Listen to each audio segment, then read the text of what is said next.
And joining us on the UMA guest line is NFL draft specialist, analyst, a man from the NFL Draft Network, formerly of the Washington Commanders, Ryan Fowler, with us. And he's a great follower, by the way, on X at _Ryan Fowler _ and he's with us on KNBR tonight to talk a little bit about the Niners and the week that was in Mobile, Alabama for the Senior Bowl. Ryan, thanks for jumping on. Absolutely. Appreciate you having me, Larry.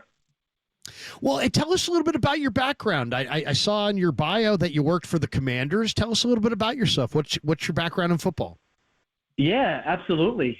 Growing up, I was in the DMV area. I played Division I baseball growing up, and I knew if I didn't, my goal was to obviously play in the majors, right? It's a lot of goal of young athletes. But unfortunately, it didn't work out. I wanted to work in sports and found a home there with my hometown, Burgundy and Gold, then, the Washington Redskins, and then now the Commanders. Was there for a couple of years doing everything under a little bit of scouting stuff with them and then writing and PR. Did a lot of different stuff with them, and then transferring over to the Draft Network now. We're basically doing everything: college football, NFL draft, covering all 32 teams scattered across the country in the NFL. So really enjoy the gig. Obviously diving into these draft classes every single year is definitely a tall task, but definitely one of the more enjoyable ones, and seeing how these rosters build across the country.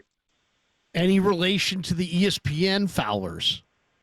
No, not Chris or Jeremy. I actually get that a lot. I talked to Jeremy about that actually at the Combine a couple times, but no relation there. Yeah, I was going to say, if I ever see you retweet him, and that's, of course, the first thought, I'm always, I wonder if they're related. So, Ryan, you were in Mobile, and, man, what a week it was in Mobile, especially if you liked watching the O-line, D-line one-on-ones. They're always pretty good. But, man, the defensive line group this year was spectacular. There were some really good offensive line prospects there as well. And I thought that was – watching some of those one-on-ones was juicy. And I couldn't help but notice that John Lynch, R.J. Gillen, Tariq Ahmad, the Niner brass were kind of focusing on those O-line, D-line one-on-ones, weren't they?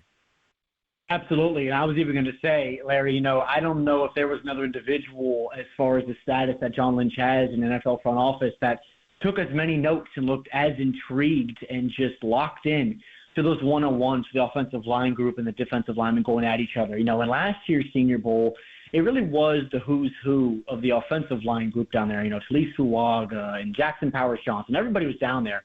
But this year, the amount of talent that you had Walter Nolan, you had Mike Green, Donovan Izaraku. The names go on and on and on. And those guys to be able to just strap up, compete. And that's what makes the Senior Bowl so special. If you're going to commit to Jim Nagy's game, you're expected to come up and practice and compete and stay for the game. Now, recently, a lot of guys have showed up, maybe practiced a day or two and then headed out of town to pick up their pre-draft process like Mike Green did for Marshall. But it really was nice to see these guys live. You hear a lot about them throughout the year, but getting them in an alternate setting where specifically guys like Mike Green or even a guy like David Walker from Central Arkansas, where you dominated lower levels of football. Well, what are you going to do against future NFL starters? And for those guys, not only in one-on-ones, which of course matter, but more so in teamwork, early downs, what you can do in the ground game as far as setting the edge, and then also pinning your ears back and getting after the pass a little bit. David Walker specifically, a day two guy I really like in this draft from Central Arkansas, is a guy I think right now can be a three-down player for the Niners, or really a lot of teams that run that even front or even hybrid fronts along the defensive line. Yeah, no, very impressive player, kind of a forgettable name, but he started at Southern Arkansas. He transferred to Central Arkansas. He had a phenomenal week. Let's talk about the offensive tackle position. How many of these guys do you have slated to go in round one? I know we got to see the Combine. There's a lot of time between now and the draft, but based on what you've seen thus far, how many offensive tackles go in the first?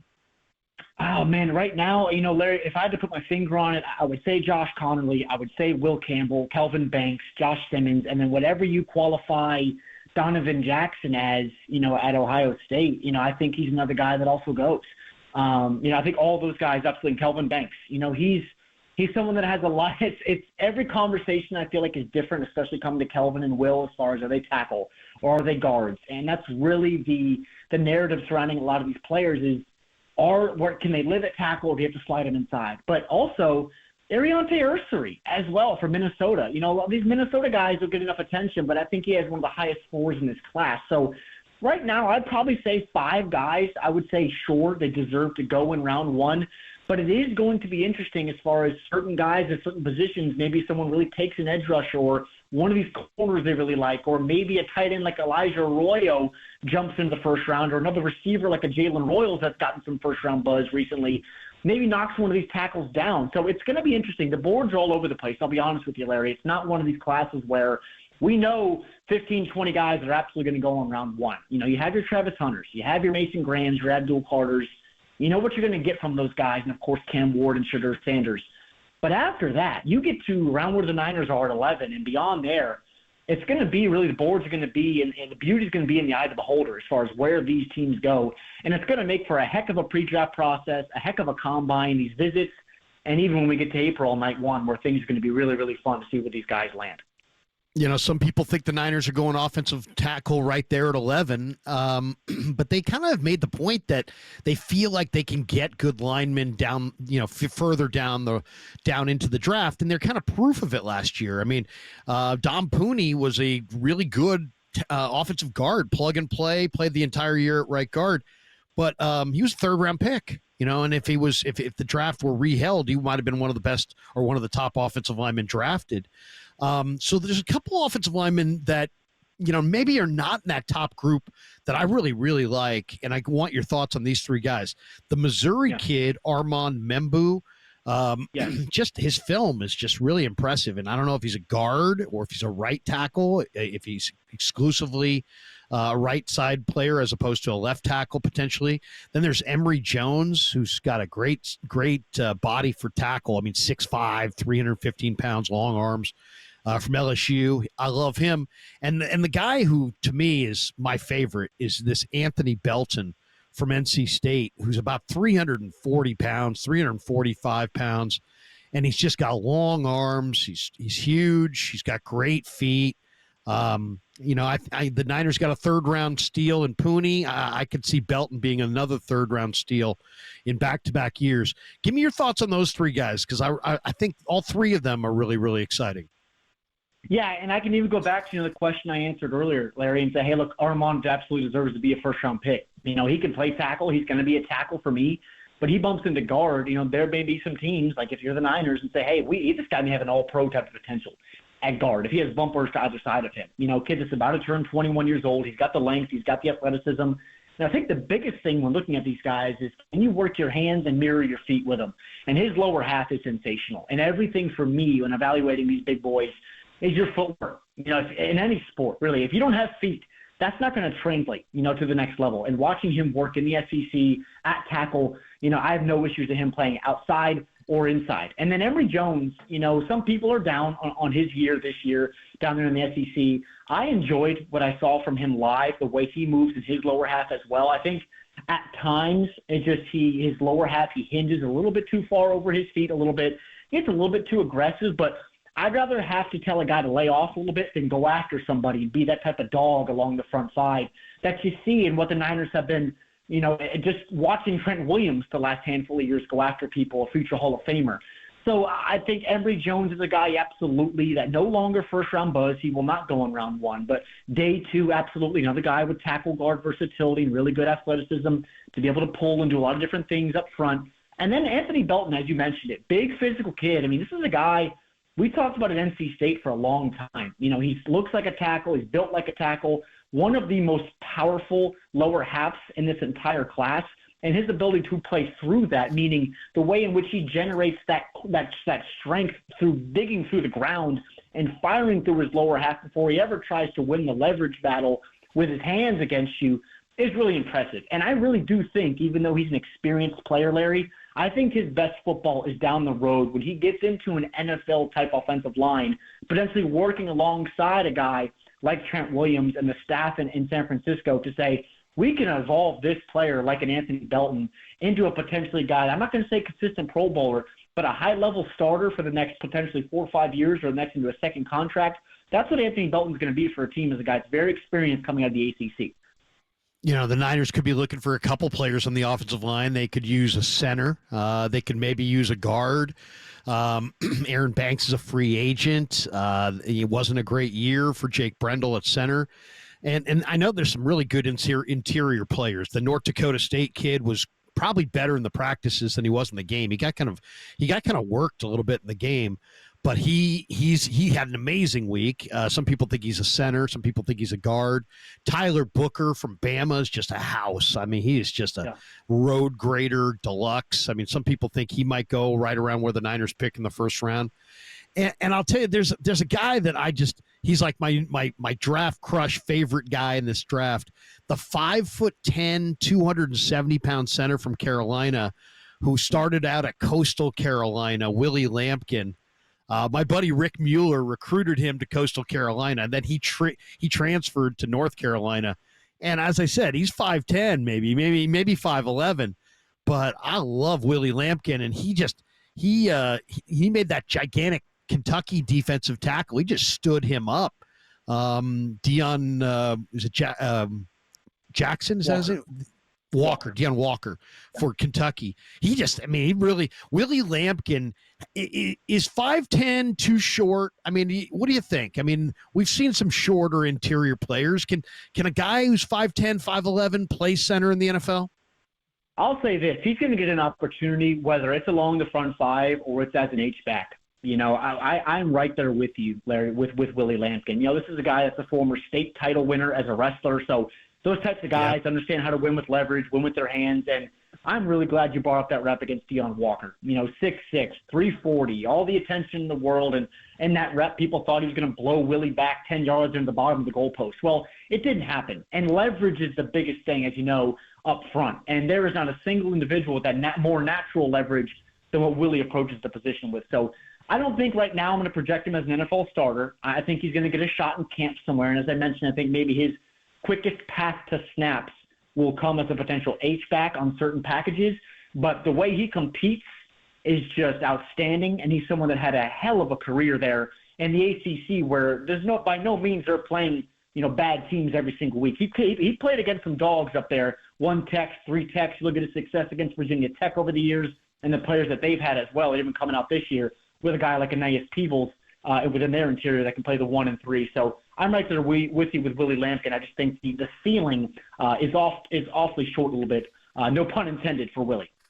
I mean, the guy, to me, looks like, hey, I mean, the 49ers are one of 5 teams or 6 teams that carry a fullback. Heck, if the guy can't play center, let him play fullback. And could you imagine having to block Willie Lampkin in short yardage? He's coming up as a lead blocker through the hole at 285. And you saw that one rep where he just threw the guy down, stepped over him, and then came back and shook his hand. And that was nasty too. I don't know. He threw some defensive tackle down so hard that it looked like a Division III kind of film. You know, like one guy's going to the pros and the other guy's going to be a dentist or something, you know? Yeah. It was wild. And he's a good player. He's going to get an opportunity somewhere. And those types of players, I think they're not going to get a ton of attention, right? But maybe you draft him in the 5th or 6th round. You come in and he's the guy you look 3-4 years down the road and say the Niners are in the Super Bowl and you need a lead blocker for Christian McCaffrey inside the 5 with 2 minutes left. There's Willie Lampkin. That's the type of player that he's going to be. One other guy I got to ask you about before we jump to defense, Jackson Slater. He's coming on later this week. I'm a Sac State guy. He went to Sac State. You know, it's a big step up in competition, but you know what? I thought he held his own this week. You know, he's nasty. I mean, he'll bury his guy, and if he buries his guy, then he's looking to bury your guy, and he's always looking to help out and do more. I love the some of the plays I saw this week from Slater, both in the practices and Saturday in the game. Agree. Jackson Slater, you know, for those out there listening that have never seen him or heard of him, look up a picture of Jackson Slater and, you know, tell me that's the lineman that you want on your roster. He just looks mean. He wants to get after you, you know, take your lunch money and let you know about it a little bit. That is Jackson Slater to a T. And I thought he had a good week down there in Mobile. You know, the biggest question with a lot of these guys, even all the small school linemen, you know, Jackson Bayer from Arkansas State, Clay Webb, the former Georgia kid from Jacksonville State. But Slater had a hell of a week, and that's the type of player you plug in right away as a wide-bodied guard that, for me, is going to live on that vertical plane in the ground game, but just a physical football player that if you can get him just in meeting rooms and on the practice field and coach him up a little bit in the finer nuances of the position with punch timing and leg drive and things like that, I think he is somebody that can develop into a starter at the NFL level. And I personally right now, you know, there's a lot of 4th and 5th round grades on this kid, but he's going to kill the interview process and just the way he competes and the fire that he has. I'm right there with you as far as that's the type of guy I want in my locker room, and a guy I want, if he's not going to be a starter right away, potentially that 6th or 7th offensive lineman on a roster, and a guy's going to compete his tail off whenever he gets that opportunity. And if I'm a lineman anywhere in football and my organization drafts a guy like Jackson Slater, I'm pushing my butt to be better each and every day because this guy is going to potentially outwork me every single day I show up. So Jackson Slater, I'm right there with you. He's a hell of a ball player. How about, okay, let's get to defensive tackle, because I think a lot of people expect the Niners to take the best defensive tackle that's on the board at 11. I'm looking at a mock right now that has Mason Graham from Michigan falling to 11. I personally don't think that's going to happen, but you never know. If somehow Shedeur Sanders goes in the top 10, if Will Johnson goes in the top 10, if Will Campbell goes in the top 10, Mykel Williams is a freaky athlete. If somebody picks him in the top 10, if Ashton Gianti jumps in the top 10, there are some guys that could force a guy like Graham into the lap of the Niners. So I kind of feel like their game plan on draft night come April is hang out and maybe see if Mason Graham falls in your lap. Give me your, I know he wasn't in Mobile, but what do you think of Graham and the defensive tackle class? Absolutely. I think, John Lynch is in a great spot at 11. You just mentioned it as far as anything can happen. I'm not going to sit here, as we say here in early February, before we even get to Indy and these visits for guys and say, this can't happen. We know every single draft year that things happen that are unexpected. All it takes is one team to fall in love with one guy and boards will be shaken up. So with Mason Graham, he's a top 2 player for me in this class. It's really Abdul Carter, Travis Hunter, Mason Graham is at 3, and I swap them, I feel like, every time I turn on the tape. If he's at 11, you're John Lynch, you turn the card within 2 seconds of him being there. I think Mason Graham is a potential all-pro. He's a mature ball player, 21 and a half years old, so he's still a young kid with fresh tread on the tires, 6'3", 320, moves like he's 290. He can play head up on the center and dominate you. He's going to force double teams early on. I can't say enough good things about him. The ways in which he wins up front are sensational. His game is just nuanced. And I'm not going to talk about the old Michigan, Mozzie Smith type of athletes that haven't worked out. This is a different type of player that wore that Michigan helmet up front, and even very different than his teammate in Kenneth Grant that I also expect to go in the latter portions of round 1. And also in the interior class as well, Walter Nolan, I thought, was really, him and Shamar Stewart were the best players, in my opinion, down there in Mobile. The way he moves as well, former 5-star, all everything coming out of high school, going to A&M, then going, of course, to Ole Miss. Walter was sensational as well. I mentioned Kenneth Grant, but a guy I want to talk a little bit about further down the list is a guy from Oregon, not Derek Harmon, but Jamari Caldwell, his teammate. A lot of attention up front for Harmon and Jordan Bircher on the back end with a guy like Jabbar Muhammad. But when I watched Jamari Caldwell live, I asked him where did he get his twitch from at 342 pounds. And he talked about his background as a running back. Way, way back. But these kids aren't that old, so it was only like 6-7 years ago. The way in which he moves, you got to be able, this is not the Vince Wilfork day and age where you just plug a guy in the 8 gaps and say, just stand there. This is a type where you got to push vertically and also claw gaps on rundown. So Jamari Caldwell on day 2, potentially early portions of day 3, along with Aeneas Peebles, or one of my also favorites, Larry, C.J. West from Indiana, that absolutely dominated Shrine. Love his game as well. Yeah, I mean, first of all, Caldwell, I saw a couple of those one-on-ones, and then when I looked at the card and I'm like, 342 pounds, there's no way. There's just no way. Yeah. This guy is cooking at 342. He was moving. He was really moving. I was thinking of like a Dana Stubblefield or something like that. He's got that huge lower body, huge legs, but the guy can move. Now, I don't know if he always plays that way, because if he does, that is a scary player for sure. I thought, he definitely stood out to me. He definitely jumped out. This is a phenomenal group across the board. And CJ West, from Indiana, 320 pounds, and in the All-Star game practices for the Hula Bowl or the Shrine, he just dominated. Shrine, yes. Yeah, he just looked fantastic. The guy, though, in the game that opened my eyes was the LSU kid. Well, there were a couple guys. Tonka Hemingway from South Carolina. Man, he's impressive. You mentioned Aeneas Peebles, who's about 6 feet, 290, and he's just another great mover at that size. But Savion Jones, let's talk about Savion Jones because he's 6'5", 290, and he looks really lean. He's an edge rusher, but they put him inside, and his quickness inside was way too much for the guards, and he was just partying in the backfield seemingly every snap. I mean, I thought Savion Jones looked like a Pro Bowler. Yeah, I agree with you. It was also, coming out party a little bit for him. He was a little bit quiet during the week, and I want to add a little bit of context, to Mobile, to where there's a lot of attention, of course, every year with the one-on-ones, the big boys, and also the wide receiver DBs. But when watching these guys for sometimes 3 years, or you got 4, 5, 6 years with a lot of these guys, tape over the years has to matter.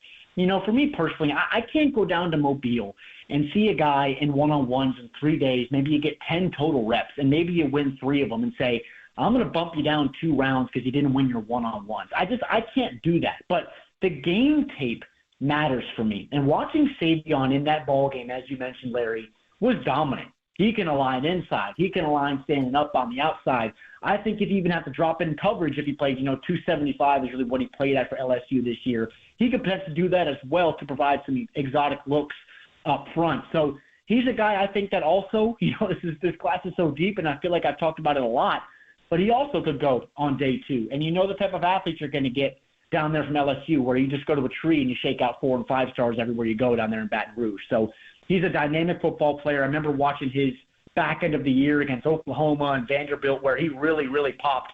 I'm glad he got that opportunity to go to the Senior Bowl and that invite from Jim Nagy, because he really took advantage of it, and is a guy that's going to get a real opportunity to get some real snaps early on in his career. What a group of D linemen. I mean, it's a fantastic group. Just looking at this list, I mean, Omar Norman Lott is a Grant High School kid from Sacramento. I mean, the strength that he showed was impressive. Darius Alexander from Toledo, back-to-back years, a Toledo guy, has dominated. Last year, Quinyon Mitchell. This year, the big defensive tackle, Alexander. I know they were at different all-star games, but the Nebraska duo of Ty Robinson, who was at the Senior Bowl, and then Nash Hutmacher, who was at the Shrine game. Hutmacher's a 166-0 wrestler. He's just a bear. I mean, he's just a monster. Yep. Ty Robinson, I know you're a young guy, but he reminds me of Keith Millard. I mean, who's a Bay Area guy from Pleasanton, former Viking great, played alongside Chris Dolman. Ty Robinson, Hutmacher, I mean, Darius Alexander, Eric Gregory from Arkansas, J.J. Pegues from Ole Miss. I mean, there's some dudes. I mean, there's some serious dudes on this defense. If you drafted 5 defensive linemen, I wouldn't question you in this draft. Oh, absolutely right. I mean, you're John Lynch with the picks they have right now with 11 and the amount of capital that they got late on day 2 and early portions of day 3. If you want a guy or 2 or 3, competition never hurts. And you're going to be able to find a guy in the first round, or like a Mason Graham, or back into the 4th, 5th, 6th round potentially. There's going to be some UDFAs potentially also that get an opportunity, whether that's a Zeke Biggers from Georgia Tech that was at Shrine, or even a guy like Junior Tafuna. Now, I think he gets drafted, but this is a kid that was at Mobile last week, Larry, that people forgot he was the 2021 freshman Pac-12 Defensive Player of the Year. And he showed up and had a really, really nice week. So you're going to be able to find guys everywhere that could do a lot of different things for you up and down the defensive front. No, he played well in the game. I think he might have even gotten a turnover. How about Oluwafemi Oladejo, who started at Cal, transferred to UCLA. They switched him to an edge rusher position. He is incredible. This guy he's 260. He's coming off the edge, the motor. You can tell all the players like him. He's a tone setter. He's kind of the guy that gets it all rolling out there. I thought Oluwafemi Oladejo was just spectacular. And then I love Kyle Kennard from South Carolina, the Defensive Player of the Year in the SEC. Was there an edge player outside of Mike Green or Shamar Stewart that you thought stood out to you? And what did you think of Oladejo? Yeah, I'll start with Femi. You took the words out of my mouth with him. Definitely one of the most impressive young men that I saw this week down there. And I think one of the biggest things for me was even in teamwork, where I'm on the sideline and he's right next to me, and he's, former middle linebacker, making the edge to transition down to edge, kind of what Abdul Carter did for Penn State this year. And he's calling out the plays. Hey, they're going here, they're running trap, they're running counter. He's calling out plays before they're happening. Extremely intelligent individual that's going to be able to compete right away in the edge. And you mentioned it. It's a dynamic, physical football player. He carries – I don't know if I've ever seen someone carry 265 like Femi does. He looks like he's 225. He's built like a darn safety, but he carries 265. It's pretty darn special the way this kid looks, and then also his ability to marry his ability as a football player within a front seven. So I think he was fundamentally one of the winners of the week. But I think another guy, everyone talks about Mike Green, David Walker, Donovan Ezeraku, Josiah Stewart, the days he practiced. But a guy I really, really like to see, the son of Roman Oben, the former offensive tackle in the NFL, R.J. Oben from Notre Dame, was one of the most, if not the most dominant edge defenders all week long down there. And his pass rush repertoire, for me, heading into the week at a third-round grade, I think it's evolving. But this is a guy that's going to get on the field right away on early downs, because there was not a single tackle, not a single tight end when they tried to chip him and make him rush twice to steal the edge. So he was just outstanding all week long. And another young man that I believe at one point was double majoring down there at Duke, which is not easy to do while also playing football and being the level of football player he is. So very impressed with R.J. Oben down there in Mobile, and just, again, speaks to the depth, the top-end talent, and all the way back for the impact players are in this defensive line group this year. Well, you know me, man. I could talk, players with you for hours, but we're out of time, so I'll let you go. But promise me we can get you back, because we'd love to, bend your ear and talk more about some of these other positions. I think the Niners have definitely need some fast linebackers. I think this is a pretty good draft for some undersized fast linebackers. I love Chandler Martin and David Benda and some of these guys. But hopefully, Ryan, maybe in a few weeks we'll call you back and see if we can get you back on and kind of pick your brain on some of these prospects, dude, because we love you have obviously a wealth of information on all these guys, and we'd love to talk some ball with you between now and April. Absolutely. Just let me know, Larry. I always appreciate you, man.